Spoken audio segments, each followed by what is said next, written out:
ನಮಸ್ಕಾರ ಸ್ನೇಹಿತರೆ, ಎಲ್ಲರಿಗೂ ಲಕ್ಷ್ಮೀ ಸಾಗರ್ ಕನ್ನಡ ಬ್ಲಾಗ್ಸ್ಗೆ ಸ್ವಾಗತ. ನಾನು ನಿಮ್ಮ ಲಕ್ಷ್ಮಿ. ನಾನಿವತ್ತು ಬೇಗ ಆಗೋ ಒಂದು ಟೊಮೊಟೊ ಚಟ್ನಿ, ಅಂದರೆ ಕಾಯಿ ಬಳಸಿ ಟೊಮೊಟೊನು ಬಳಸಿ ಅದೇ ನಾನು ಬೆಳ್ಳುಳ್ಳಿ ಯೂಸ್ ಮಾಡಿದೆ. ಈಸಿಯಾಗಿ ಈ ಚಪಾತಿಗೆ, ಗೋಧಿ ದೋಸೆಗೆ ಮತ್ತು ಅನ್ನಕ್ಕೂ ಕೂಡ ಚೆನ್ನಾಗಿರುತ್ತೆ. ಅದಕ್ಕೆ ಹೇಗೆ ಟೊಮೊಟೊ ಚಟ್ನಿ ಮಾಡ್ಕೊಳ್ಳೋದು ಈಸಿಯಾಗಿ, ಈರುಳ್ಳಿನೂ ಹಾಕಿಲ್ಲ ಬೆಳ್ಳುಳ್ಳಿನೂ ಹಾಕದೆ ಮಾಡೋದು ಹೇಗೆ ಅಂತ ತೋರಿಸ್ಕೊಡ್ತಾ ಇದ್ದೀನಿ. ಮೊದಲು ನಾನಿಲ್ಲಿ ನನಗೆ ಅಂದರೆ ಒಂದು 4 ಜನಕ್ಕೆ ಆಗೋಷ್ಟು ಮಾಡ್ತಾಯಿದ್ದೀನಿ. ಅದಕ್ಕೆ ನಾನಿಲ್ಲಿ ಹುಳಿ ಟೊಮೊಟೊ ತೊಗೊಂಡಿದ್ದೀನಿ. ಫಾರಮ್ ಟೊಮೊಟೊನಾದರೂ ತೊಗೋಬೋದು, ನೀವು ಹುಳಿ ಟೊಮೊಟೊ ಆದರೂ ತೊಗೋಬೋದು. ಟೊಮೊಟೊ ಮತ್ತು 2 ಬ್ಯಾಡಗಿ ಮೆಣಸಿನ್ಕಾಯಿ, 5 ಒಣಗಿದ ಮೆಣಸಿನ್ಕಾಯಿ, ಸ್ವಲ್ಪ ಕೊತ್ತಂಬರಿ ಸೊಪ್ಪು, ಸ್ವಲ್ಪ ತೆಂಗಿನಕಾಯಿ, ಸ್ವಲ್ಪ ಕಡಲೆಬೇಳೆ ಉದ್ದಿನಬೇಳೆ ಅಂದರೆ 1 ಟೇಬಲ್ ಸ್ಪೂನ್ ಜೀರಿಗೆ, ಸ್ವಲ್ಪ ಇಂಗು ಮತ್ತು ಎಣ್ಣೆ ಮತ್ತು ಜೀರಿಗೆ ಇಷ್ಟು ತೊಗೊಂಡಿದ್ದೀನಿ. ಅದು ನಾನು ಮಾಡಿಲ್ಲ, ತೋರಿಸ್ತಾ ಇಲ್ಲ. ಇಲ್ಲಿ ಡೈರೆಕ್ಟ್ ನಾನು ನಿಮಗೆ ಉರಿಬೇಕಾದ್ರೆ ಯಾವ್ಯಾವ ಇಂಗ್ರೀಡಿಯೆಂಟ್ಸ್ ಹಾಕ್ತಾಯಿದ್ದೀನಿ ಅಂತ ಹೇಳ್ತಾ ಇದ್ದೀನಿ. ನೀವು ಹಾಗೆ ನೋಟ್ ಮಾಡ್ಕೊಳ್ಳಿ. ಮೊದಲು ನಾನಿಲ್ಲಿ ಒಂದು ಬಾಣಲಿ ಇಟ್ಕೊಂಡು ಬಾಣಲಿಗೆ ಒಂದು 2 ಟೇಬಲ್ ಸ್ಪೂನ್ ಎಣ್ಣೆ ಹಾಕ್ಕೊಂಡಿದ್ದೀನಿ. ಫಸ್ಟು ಇದನ್ನು ಫ್ರೈ ಮಾಡಿ ಚಟ್ನಿ ರುಬ್ಕೊಳ್ಳೋದ್ರಿಂದ ತುಂಬ ಚೆನ್ನಾಗಿರುತ್ತೆ. ನೀವು ಹಾಗೆ ಹಸಿನೂ ರುಬ್ಬೋದು, ಬಟ್ ಅಷ್ಟು ಟೇಸ್ಟಾಗಿರಲ್ಲ. ಸೊ ಈ ಥರ ಫ್ರೈ ಮಾಡಿಕೊಂಡು ಎಲ್ಲ ಐಟಮ್ಸ್ನ ಆಮೇಲೆ ರುಬ್ಬೋದ್ರಿಂದ ಟೊಮೊಟೊ ಚಟ್ನಿ ತುಂಬ ಚೆನ್ನಾಗಿರುತ್ತೆ. ಅದಕ್ಕೆ ನಾನು ಇಲ್ಲಿ ಫಸ್ಟು ಒಂದು ಬಾಣಲಿ ಇಟ್ಕೊಂಡು ಅದಕ್ಕೆ 2 ಟೇಬಲ್ ಸ್ಪೂನ್ ಎಣ್ಣೆ ಹಾಕ್ಕೊಂಡಿದ್ದೀನಿ.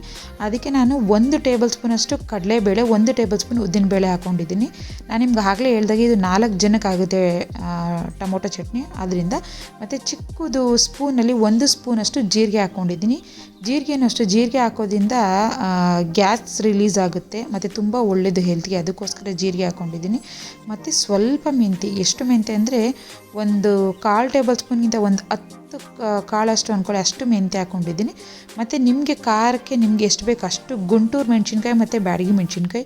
ಈ ಬ್ಯಾಡಗಿ ಮೆಣಸಿನ್ಕಾಯಿ ಅಂತಕ್ಕೆ ಅಂದರೆ ಕಲರ್ಗೆ ಮತ್ತು ಟೇಸ್ಟ್ ತುಂಬ ಚೆನ್ನಾಗಿ ಕೊಡುತ್ತೆ, ಅದರಿಂದ 2 ಬ್ಯಾಡಗಿ ಮೆಣಸಿನ್ಕಾಯಿ ತೊಗೊಂಡಿದ್ದೀನಿ. ಒಂದು 4ರಿಂದ 5 ಗುಂಟೂರು ಮೆಣಸಿನ್ಕಾಯಿ ತೊಗೊಂಡಿದ್ದೀನಿ.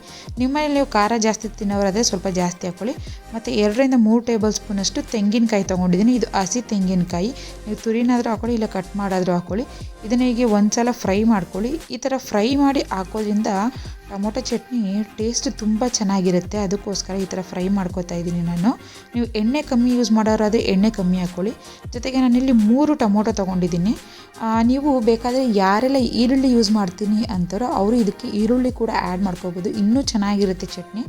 ನಾನು ಇದರಲ್ಲಿ ಈರುಳ್ಳಿ ಬೆಳ್ಳುಳ್ಳಿ ಏನು ಹಾಕ್ತೆ ಮಾಡಿ ತೋರಿಸ್ತಾ ಇದ್ದೀನಿ. ಇದು ಕೂಡ ಅಷ್ಟೇ ತುಂಬ ಚೆನ್ನಾಗಿರುತ್ತೆ. ನಾನಿಲ್ಲಿ 3 ಟೊಮೊಟೊ ಮತ್ತು ಸ್ವಲ್ಪ ಕೊತ್ತಂಬರಿ ಸೊಪ್ಪು ಹಾಕ್ಕೊಂಡಿದ್ದೀನಿ. ಕೊತ್ತಂಬರಿ ಸೊಪ್ಪು ಅಷ್ಟೇ ನೀವು ಜಾಸ್ತಿ ಹಾಕ್ಕೊಂಡ್ರು ಟೇಸ್ಟ್ ಚೆನ್ನಾಗಿದೆ, ಆದರೆ ತುಂಬ ಜಾಸ್ತಿ ಹಾಕೋಬೇಡಿ. ಗ್ರೀನಾಗಿ ಬಂದ್ಬಿಟ್ಟು ಕೊತ್ತಂಬರಿ ಸೊಪ್ಪು ಸ್ಮೆಲ್ಲೇ ಬರುತ್ತೆ. ಅದರಿಂದ ನಿಮಗೆ ಜಾಸ್ತಿ ಹಾಕಿದ್ರೆ ಇಷ್ಟ ಆಗುತ್ತೆ ಅನ್ನೋರು ಯೂಸ್ ಮಾಡ್ಬೋದು. ಈಗ ನಾನು ಒಂದು ಸ್ವಲ್ಪ ಹಾಕ್ಕೊಂಡು ಎಲ್ಲನೂ ಚೆನ್ನಾಗಿ ಫ್ರೈ ಮಾಡ್ಕೋತಾ ಇದ್ದೀನಿ. ಟೊಮೊಟೊ ಸ್ವಲ್ಪ ಬೇಯಬೇಕು, ಅಲ್ಲಿವರೆಗೂ ಫ್ರೈ ಮಾಡ್ಕೊಳ್ಳಿ. ಆ ಥರ ಫ್ರೈ ಮಾಡ್ಕೊಂಡು ರುಬ್ಬೋದ್ರಿಂದ ಟೊಮೊಟೊ ಚಟ್ನಿಗೆ ತುಂಬ ಚೆನ್ನಾಗಿರುತ್ತೆ.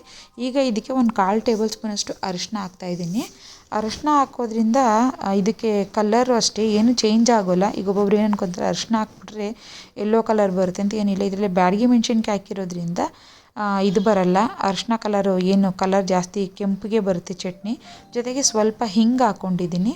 ನೀವು ಬೆಳ್ಳುಳ್ಳಿ ಯೂಸ್ ಮಾಡ್ತೀನಿ ಅನ್ನೋರು ಹಿಂಗೆ ಹಾಕೋಬೇಡಿ, ಹಿಂಗೆ ಹಾಕೊಂಡ್ರೆ ಬೆಳ್ಳುಳ್ಳಿ ಹಾಕೋಬೇಡಿ, 2 ಹಾಕೋಬಾರ್ದು. ಅದಕ್ಕೋಸ್ಕರ ನಾನಿಲ್ಲಿ ಬೆಳ್ಳುಳ್ಳಿ ಯೂಸ್ ಮಾಡ್ತಾಯಿಲ್ಲ. ಹಿಂಗೆ ಮಾತ್ರ ಒಂದು ಚಿಟಿಕೆಗಿಂತ ಸ್ವಲ್ಪ ಜಾಸ್ತಿ, ಒಂದು 2 ಚಿಟಿಕೆಯಷ್ಟು ಹಿಂಗೆ ಹಾಕ್ಕೊಂಡಿದ್ದೀನಿ.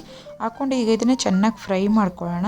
ಇವಾಗ ಇದಕ್ಕೆ ರುಚಿಗೆ ತಕ್ಕಷ್ಟು ಉಪ್ಪು ನಿಮ್ಗೆ ಏನಾದರೂ ಗೊತ್ತಾಗಲ್ಲ ಅಂದರೆ ಇವಾಗ ಒಂದು ಸ್ವಲ್ಪ ಹಾಕ್ಕೊಳ್ಳಿ.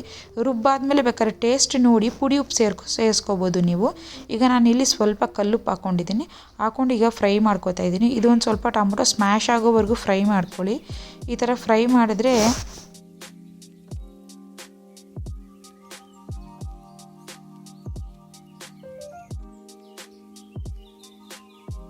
ಅಷ್ಟೇ ಸಾಕು, ಬೇರೆ ಏನು ಬೇಡ. ಫ್ರೈ ಮಾಡಿ ಸ್ವಲ್ಪ ಅದನ್ನು ಹಾರಕ್ಕೆ ಬಿಡೋಣ. ಸ್ವಲ್ಪ ತಣ್ಣಗಾದ್ಮೇಲೆ ಇದನ್ನು ರುಬ್ಕೊಳ್ಳೋಣ. ಬಿಸಿ ಇದ್ದಾಗ ರುಬ್ಬೋಕ್ಕಾಗಲ್ಲ, ಅದಕ್ಕೋಸ್ಕರ.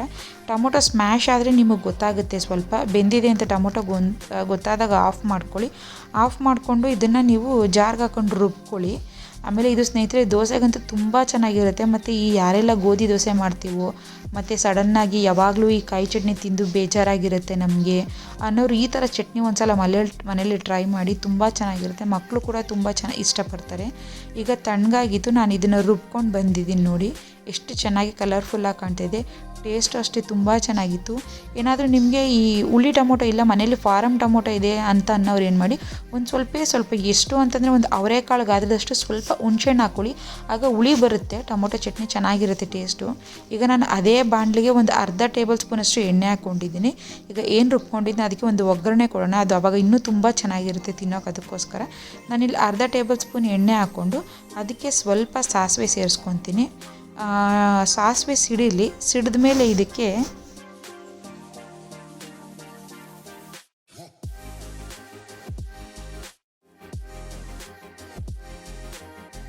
ಕರಿಬೇವು ಹಾಕ್ಕೊಳ್ಳೋಣ. ಕರಿಬೇವು ಹಾಕ್ಕೊಂಡು ಅದೊಂದು ಸ್ವಲ್ಪ ಇದಾಗಲಿ. ಇಷ್ಟೇ ಸ್ನೇಹಿತರೆ, ಬೇರೆ ಏನೂ ಆಗ್ತಾಯಿಲ್ಲ. ನೀವು ಬೇಕಾದರೆ ಒಂದು ಇದು ಒಣಗಿದ ಮೆಣಸಿನ್ಕಾಯಿ ಹಾಕ್ಕೋತೀರಾ ಅನ್ನೋದಾದರೆ ಇಷ್ಟೇ. ಇದಕ್ಕೆ ಈಗ ಒಗ್ಗರಣೆ ಕೊಟ್ಟಿರೋದು ಹಾಕ್ಕೊಂಡು ಮಿಕ್ಸ್ ಮಾಡಿಕೊಂಡ್ರೆ ದೋಸೆಗೆ, ಚಪಾತಿಗೆ ಮತ್ತು ಗೋಧಿ ದೋಸೆಗೆ, ರವೆ ರೊಟ್ಟಿಗೆ ಇದಕ್ಕೆಲ್ಲ ಒಳ್ಳೆ ಕಾಂಬಿನೇಷನ್. ಅನ್ನಕ್ಕೂ ಅಷ್ಟೇ, ಬಿಸಿ ಬಿಸಿ ಅನ್ನಕ್ಕೆ ಇದು ತುಂಬ ಚೆನ್ನಾಗಿರುತ್ತೆ. ನೀವು ಒಂದು ಸಲ ಮನೇಲಿ ಟ್ರೈ ಮಾಡಿ ಹೇಗೆ ಬಂತು ಅಂತ ನನಗೆ ಕಮೆಂಟ್ ಮುಖಾಂತರ ತಿಳಿಸಿ. ಯಾರೆಲ್ಲ ನನ್ನ ವಿಡಿಯೋ ನೋಡ್ತಾಯಿದ್ರು ಅವರೆಲ್ಲ ಧನ್ಯವಾದಗಳು. ನನ್ನ ಚಾನಲ್ನ ಇನ್ನೂ ಯಾರು ಸಬ್ಸ್ಕ್ರೈಬ್ ಮಾಡ್ಕೊಂಡಿಲ್ವೋ ಅವರೆಲ್ಲ ಪ್ಲೀಸ್ ಸಬ್ಸ್ಕ್ರೈಬ್ ಮಾಡ್ಕೊಂಡು ನನ್ನ ವಿಡಿಯೋ ನೋಡಿ. ಧನ್ಯವಾದಗಳು.